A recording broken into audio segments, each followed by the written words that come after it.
The Assembly will hear an address by His Excellency Donald Trump, President of the United States of America. I request protocol to escort His Excellency.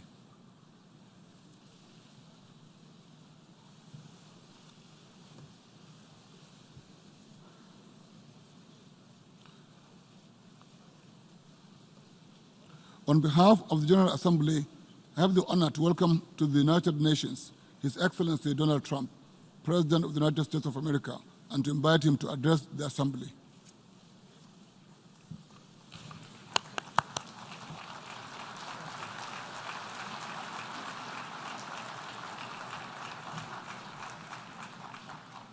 Thank you very much. Mr. President, Mr. Secretary General, distinguished delegates, ambassadors, and world leaders, 7 decades of history have passed through this hall in all of their richness and drama. Where I stand, the world has heard from presidents and premiers at the height of the Cold War. We have seen the foundation of nations. We have seen the ringleaders of revolution. We have beheld saints who inspired us with hope, rebels who stirred us with passion, and heroes who emboldened us with courage, all here to share plans, proposals, visions, and ideas on the world's biggest stage. Like those who met us before, our time is one of great contests, high stakes, and clear choices.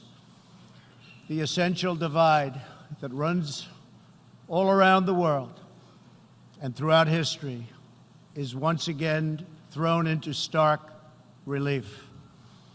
It is the divide between those whose thirst for control deludes them into thinking they are destined to rule over others, and those people and nations who want only to rule themselves.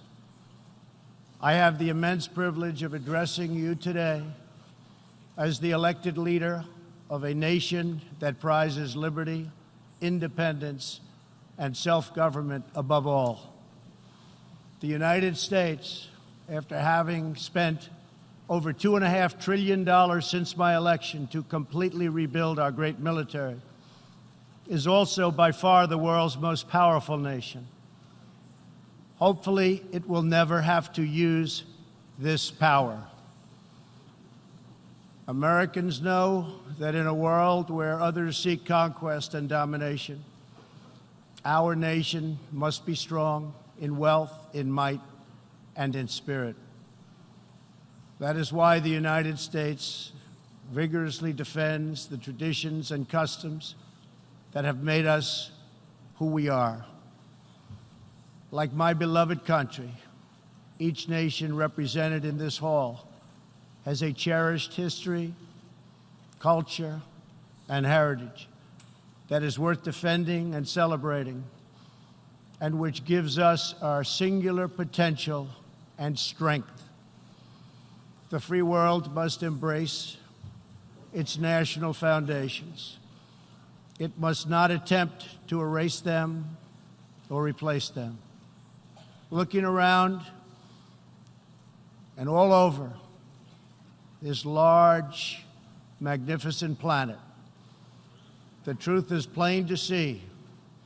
If you want freedom, take pride in your country. If you want democracy, hold on to your sovereignty. And if you want peace, love your nation. Wise leaders always put the good of their own people and their own country first. The future does not belong to globalists. The future belongs to patriots. The future belongs to sovereign and independent nations who protect their citizens, respect their neighbors, and honor the differences that make each country special and unique. It is why we in the United States have embarked on an exciting program of national renewal. In everything we do, we are focused on empowering the dreams and aspirations of our citizens. Thanks to our pro-growth economic policies, our domestic unemployment rate reached its lowest level in over half a century. Fueled by massive tax cuts and regulations cuts, jobs are being produced at a historic rate.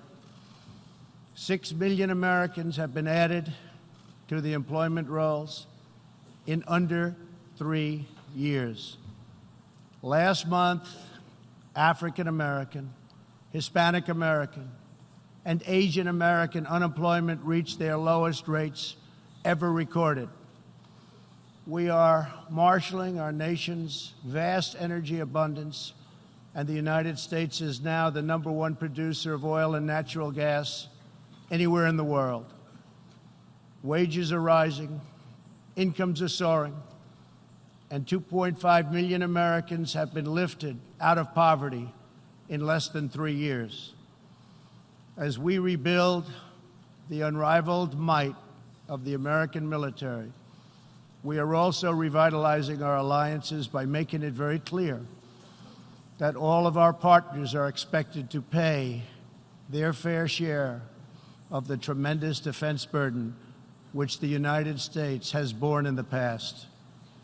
At the center of our vision for national renewal is an ambitious campaign to reform international trade. For decades, the international trading system has been easily exploited by nations acting in very bad faith. As jobs were outsourced, a small handful grew wealthy at the expense of the middle class. In America, the result was 4.2 million lost manufacturing jobs and $15 trillion in trade deficits over the last quarter century. The United States is now taking that decisive action to end this grave economic injustice. Our goal is simple. We want balanced trade that is both fair and reciprocal. We have worked closely with our partners in Mexico and Canada to replace NAFTA with the brand new and hopefully bipartisan U.S.-Mexico-Canada agreement. Tomorrow, I will join Prime Minister Abe of Japan to continue our progress in finalizing a terrific new trade deal. As the United Kingdom makes preparations to exit the European Union, I have made clear that we stand ready to complete an exceptional new trade agreement with the UK that will bring tremendous benefits to both of our countries. We are working closely with Prime Minister Boris Johnson on a magnificent new trade deal.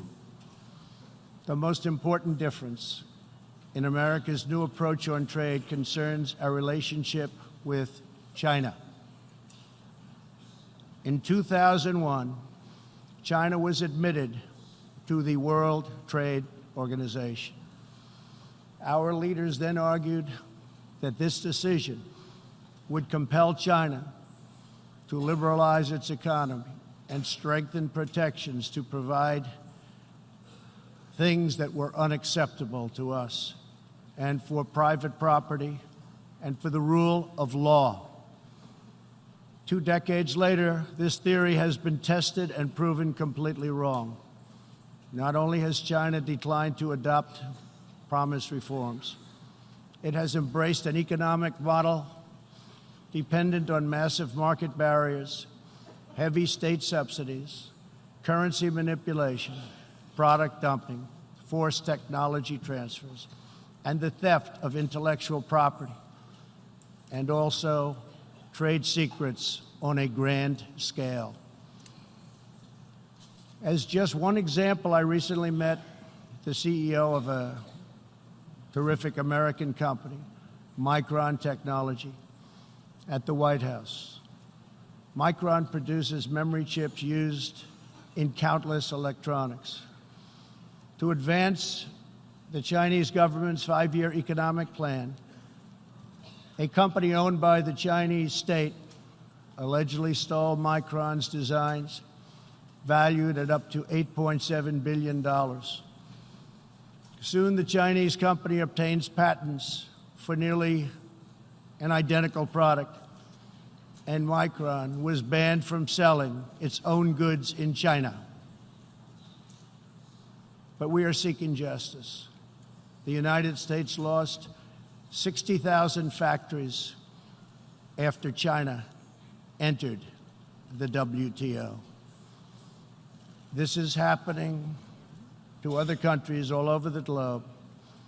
The World Trade Organization needs drastic change. The second largest economy in the world should not be permitted to declare itself a developing country in order to game the system at others' expense. For years, these abuses were tolerated, ignored, or even encouraged. Globalism exerted a religious pull over past leaders, causing them to ignore their own national interests. But as far as America is concerned, those days are over. To confront these unfair practices, I placed massive tariffs on more than $500 billion worth of Chinese-made goods. Already, as a result of these tariffs, supply chains are relocating back to America and to other nations, and billions of dollars are being paid to our Treasury. The American people are absolutely committed to restoring balance to our relationship with China. Hopefully, we can reach an agreement that will be beneficial for both countries. But as I have made very clear, I will not accept a bad deal for the American people. As we endeavor to stabilize our relationship, we're also carefully monitoring the situation in Hong Kong. The world fully expects that the Chinese government will honor its binding treaty made with the British and registered with the United Nations, in which China commits to protect Hong Kong's freedom, legal system, and democratic ways of life. How China chooses to handle the situation will say a great deal about its role in the world in the future. We are all counting on President Xi as a great leader. The United States does not seek conflict with any other nation. We desire peace, cooperation, and mutual gain with all. But I will never fail to defend America's interests. One of the greatest security threats facing peace-loving nations today is the repressive regime in Iran. The regime's record of death and destruction is well known to us all. Not only is Iran the world's #1 state sponsor of terrorism, but Iran's leaders are fueling the tragic wars in both Syria and Yemen. At the same time, the regime is squandering the nation's wealth and future in a fanatical quest for nuclear weapons and the means to deliver them. We must never allow this to happen. To stop Iran's path to nuclear weapons and missiles, I withdrew the United States from the terrible Iran nuclear deal, which has very little time remaining, did not allow inspection of important sites, and did not cover ballistic missiles. Following our withdrawal, we have implemented severe economic sanctions on the country. Hoping to free itself from sanctions, the regime has escalated its violent and unprovoked aggression. In response to Iran's recent attack on Saudi Arabian oil facilities, we just imposed the highest level of sanctions on Iran's central bank and sovereign wealth fund. All nations have a duty to act. No responsible government should subsidize Iran's bloodlust. As long as Iran's menacing behavior continues, sanctions will not be lifted. They will be tightened. Iran's leaders will have turned a proud nation into just another cautionary tale of what happens when a ruling class abandons its people and embarks on a crusade for personal power and riches. For 40 years, the world has listened to Iran's rulers as they lash out at everyone else for the problems they alone have created. They conduct ritual chants of death to America and traffic in monstrous anti-Semitism. Last year, the country's supreme leader stated Israel is a malignant, cancerous tumor that has to be removed and eradicated. It is possible, and it will happen. America will never tolerate such anti-Semitic hate. Fanatics have long used hatred of Israel to distract from their own failures. Thankfully, there is a growing recognition in the wider Middle East that the countries of the region share common interests in battling extremism and unleashing economic opportunity. That is why it is so important to have full, normalized relations between Israel and its neighbors. Only a relationship built on common interests, mutual respect, and religious tolerance can forge a better future. Iran's citizens deserve a government that cares about reducing poverty, ending corruption, and increasing jobs, not stealing their money to fund and massacre abroad and at home.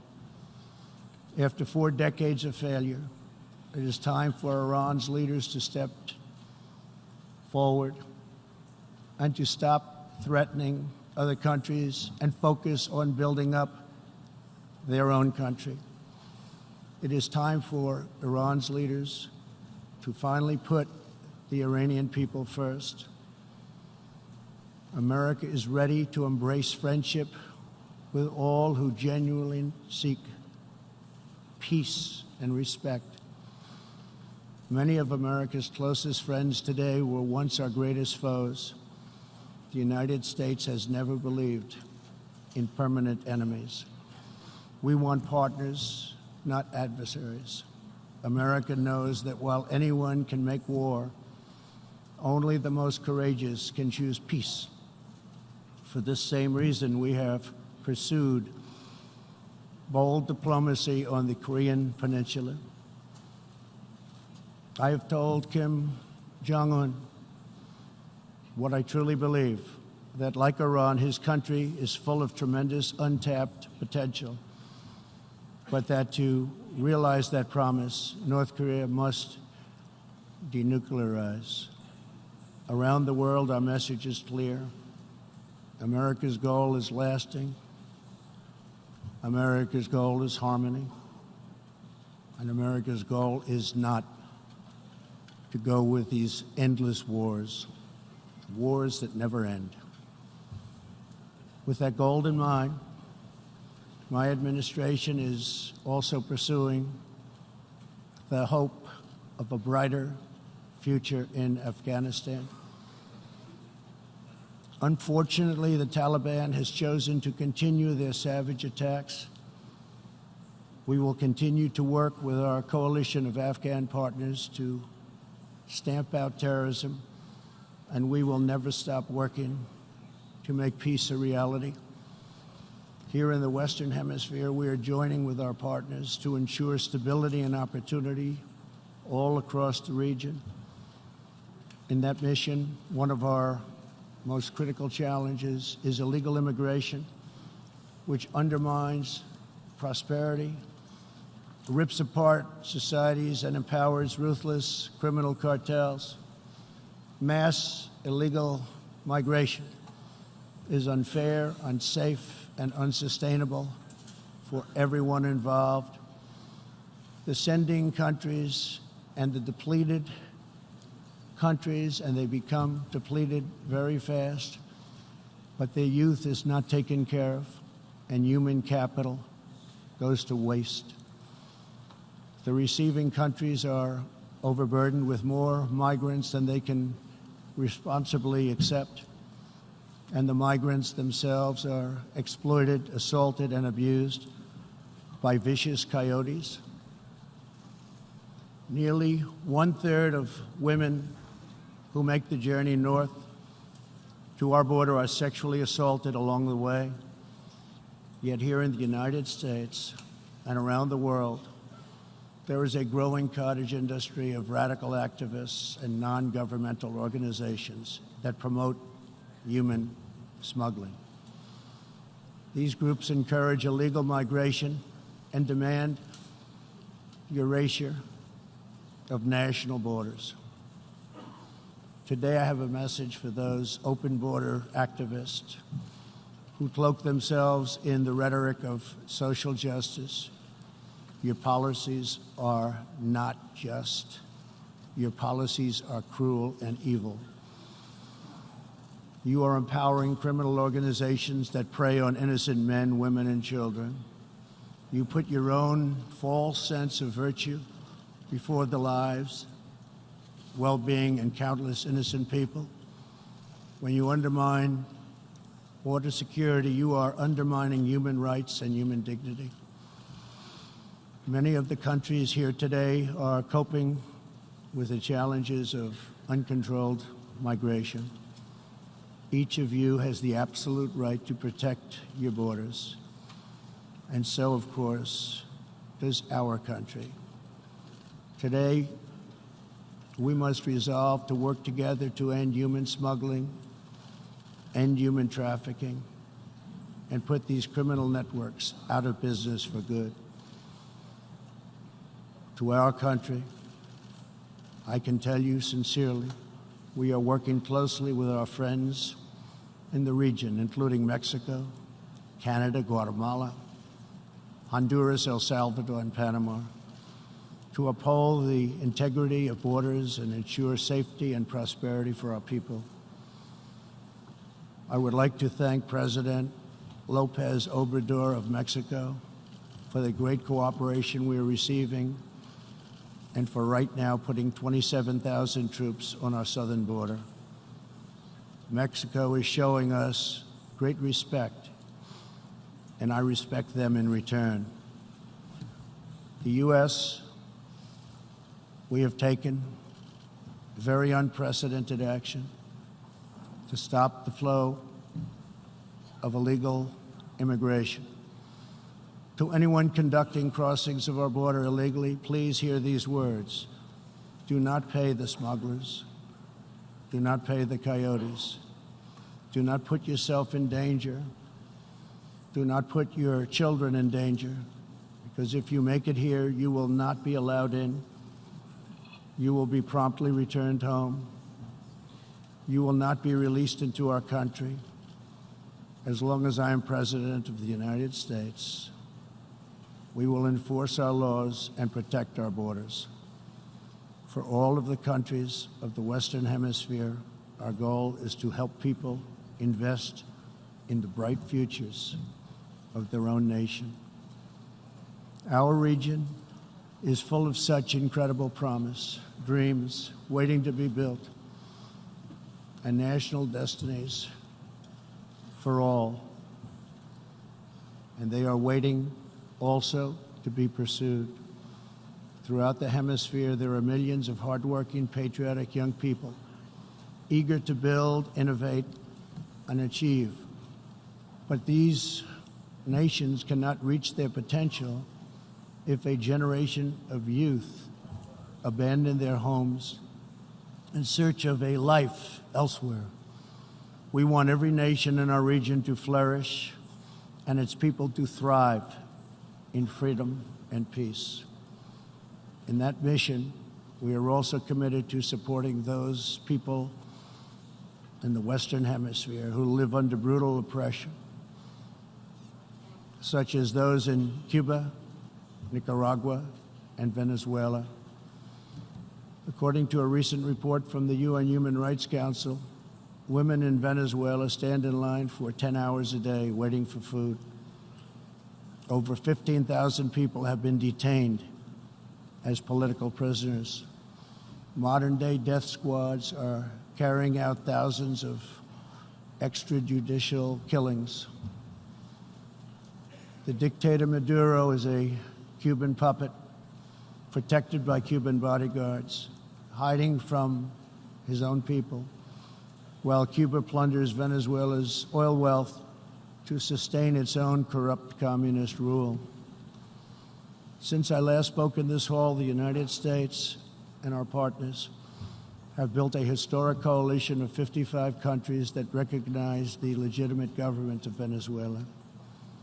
To the Venezuelans trapped in this nightmare, please know that all of America is united behind you. The United States has vast quantities of humanitarian aid ready and waiting to be delivered.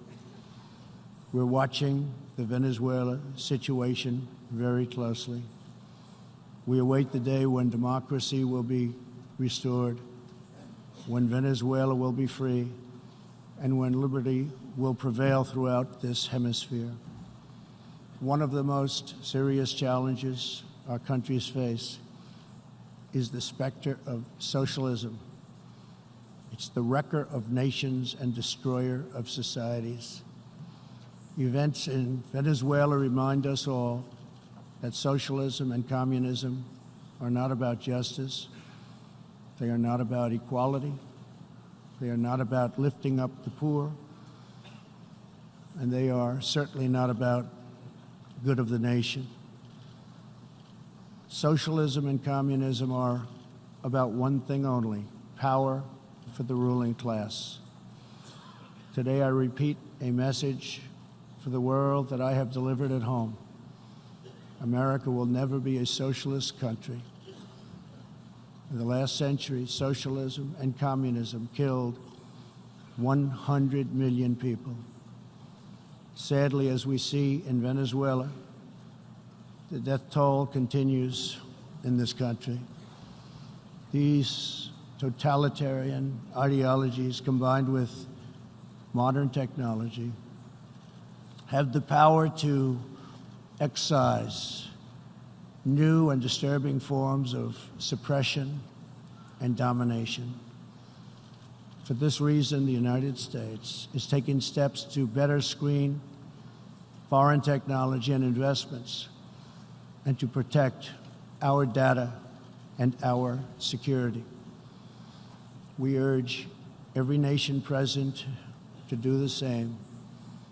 Freedom and democracy must be constantly guarded and protected, both abroad and from within. We must always be skeptical of those who want conformity and control. Even in free nations, we see alarming signs and new challenges to liberty. A small number of social media platforms are acquiring immense power over what we can see and over what we are allowed to say. A permanent political class is openly disdainful, dismissive, and defiant of the will of the people. A faceless bureaucracy operates in secret and weakens democratic rule. Media and academic institutions push flat-out assaults on our histories, traditions, and values. In the United States, my administration has made clear to social media companies that we will uphold the right of free speech. A free society cannot allow social media giants to silence the voices of the people, and a free people must never, ever be enlisted in the cause of silencing, coercing, canceling, or blacklisting their own neighbors. As we defend American values, we affirm the right of all people to live in dignity. For this reason, my administration is working with other nations to stop criminalizing of homosexuality, and we stand in solidarity with LGBTQ people who live in countries that punish, jail, or execute individuals based upon sexual orientation. We are also championing the role of women in our societies. Nations that empower women are much wealthier, safer, and much more politically stable. It is therefore vital not only to a nation's prosperity, but also is vital to its national security to pursue women's economic development. Guided by these principles, my administration launched the Women's Global Development and Prosperity Initiatives.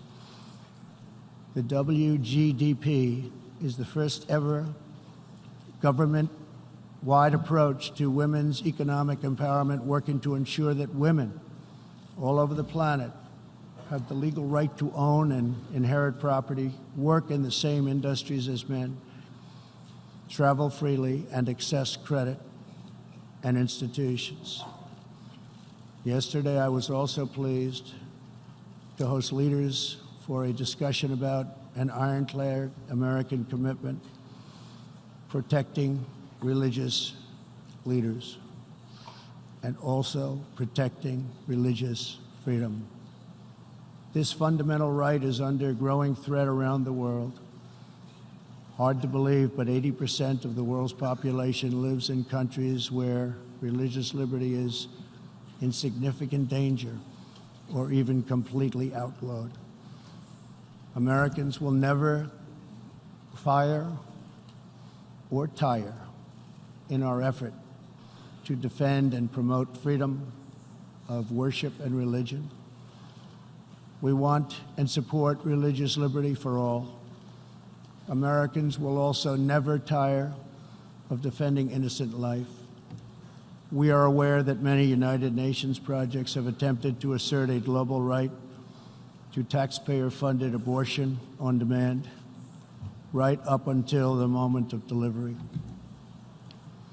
Global bureaucrats have absolutely no business attacking the sovereignty of nations that wish to protect innocent life.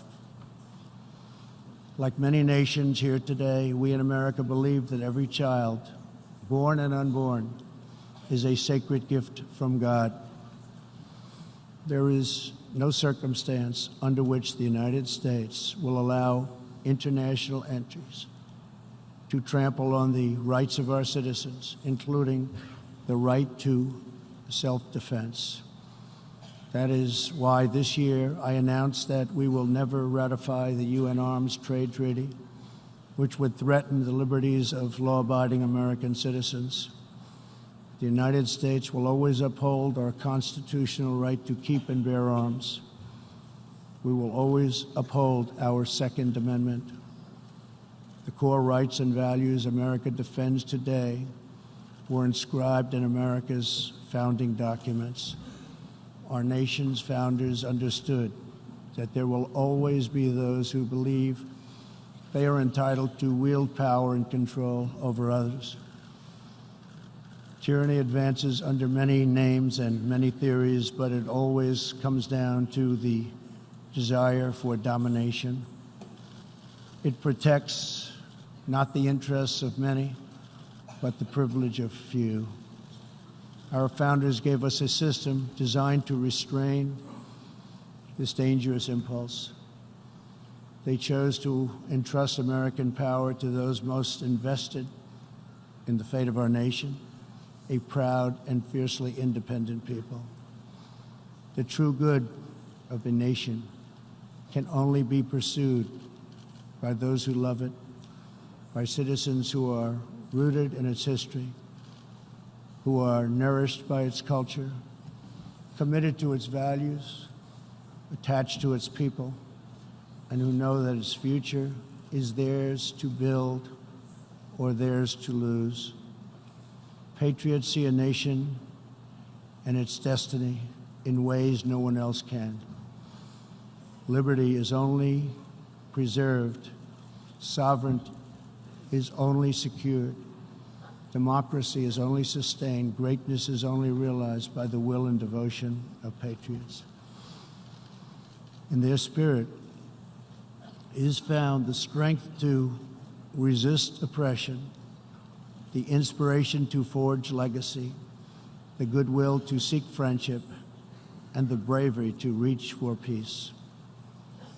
Love of our nations makes the world better for all nations. So to all the leaders here today, join us in the most fulfilling mission a person could have, the most profound contribution anyone can make. Lift up your nations, cherish your culture, honor your histories, treasure your citizens, make your country strong and prosperous and righteous, honor the dignity of your people, and nothing will be outside of your reach. When our nations are greater, the future will be brighter, our people will be happier, and our partnerships will be stronger. With God's help, together we will cast off the enemies of liberty and overcome the oppressors of dignity. We will set new standards of living and reach new heights of human achievement. We will rediscover old truths, unravel old mysteries, and make thrilling new breakthroughs. And we will find more beautiful friendship and more harmony among nations than ever before. My fellow leaders, the path to peace and progress and freedom and justice and a better world for all humanity begins at home. Thank you. God bless you. God bless the nations of the world. And God bless America. Thank you very much.